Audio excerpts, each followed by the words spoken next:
আজকের পর্বে স্বাগত সবাইকে। আশা করছি সবাই অনেক ভালো আছেন। রোজগার রান্নার আয়োজনে আজকে আমি আপনাদের সাথে শেয়ার করতে এসেছি সর্ষে ইলিশ।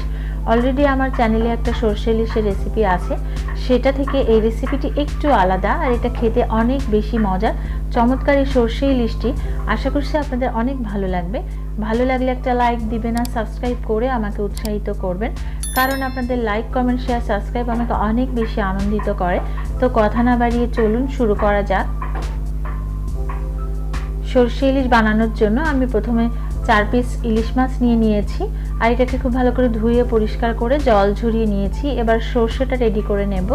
যেহেতু সর্ষে ইলিশ তাই আমি এখানে 2 ধরনের সর্ষে ব্যবহার করেছি আর এটা দিয়ে কিন্তু খেতে অনেক বেশি টেস্ট হয়।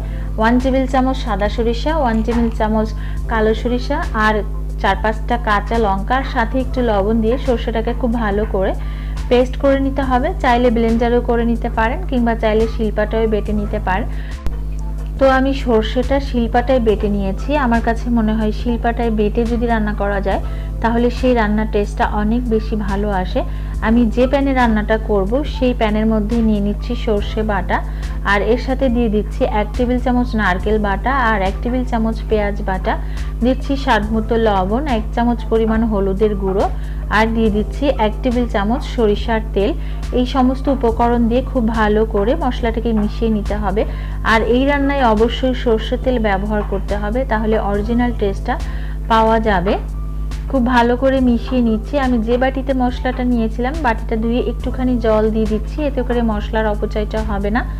এবারে জল দিয়ে মশলাটাকে খুব ভালো করে মিশিয়ে নিতে হবে। আর এই পর্যায়ে যখন মশলাটা খুব ভালোভাবে মিশে যাবে এর মধ্যে দিয়ে দিচ্ছি আগে থেকে ধুয়ে নেওয়া মাছগুলো। আর মাছটা যদি জল ঝরিয়ে নেওয়া যায় সেক্ষেত্রে বেশি ভালো হয়, চেষ্টা করবেন জলটা ঝরিয়ে নেওয়ার। এবার মাছ দিয়ে মাছের সাথে মশলাটাকে খুব ভালো করে লাগিয়ে নিতে হবে। আর এই পর্যায়ে চুলায় বসানোর আগেই এই কাজগুলো করে নিতে হবে, এতে করে রান্নাটা কিন্তু খুব ভালো হবে। আর এই পর্যায়ে চুলাটা ধরিয়ে দিয়ে একেবারে লো আঁচে করে মশলাটাকে ভেজে নিতে হবে। আর এই পর্যায়ে আমি আরও কিছুটা সরিষার তেল দিয়ে দিচ্ছি, কারণ আমার মনে হচ্ছিল একটু তেলের পরিমাণ কম আছে। এই পর্যায়ে একবার মাছটাকে উল্টে মাছ সহ মশলাটাকে খুব ভালো করে ভেজে নিতে হবে। তবে খুব বেশি ভাজার কোনো দরকার নেই, যেহেতু কাঁচা পেঁয়াজ এখানে ব্যবহার করেছি তাই পেঁয়াজের গন্ধটা যাতে না থাকে সেই জন্য এই ভেজে নেওয়া। আর এইভাবে মাছের সাথে মশলা লাগিয়ে যদি মাছ ভেজে সর্ষে ইলিশ রান্না করা যায় সেটা স্বাদ কিন্তু সম্পূর্ণই আলাদা, অত্যন্ত চমৎকার একটা স্বাদ হয় আর সেটা খেতে সত্যি অনেক বেশি ভালো লাগে।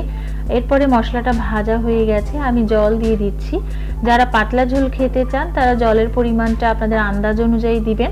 আমি এখানে পরিমাণ মতো জল দিয়ে দিয়েছি, যেহেতু আমি গ্রেভিটা একটু ঘন করব। এরপরে ঢাকা দিয়ে 2 মিনিট মতো রান্না করে নেওয়ার পর ঢাকাটা খুলে আবারও মাছগুলো উল্টে আরও 2 মিনিট মতো রান্না করে নিতে হবে।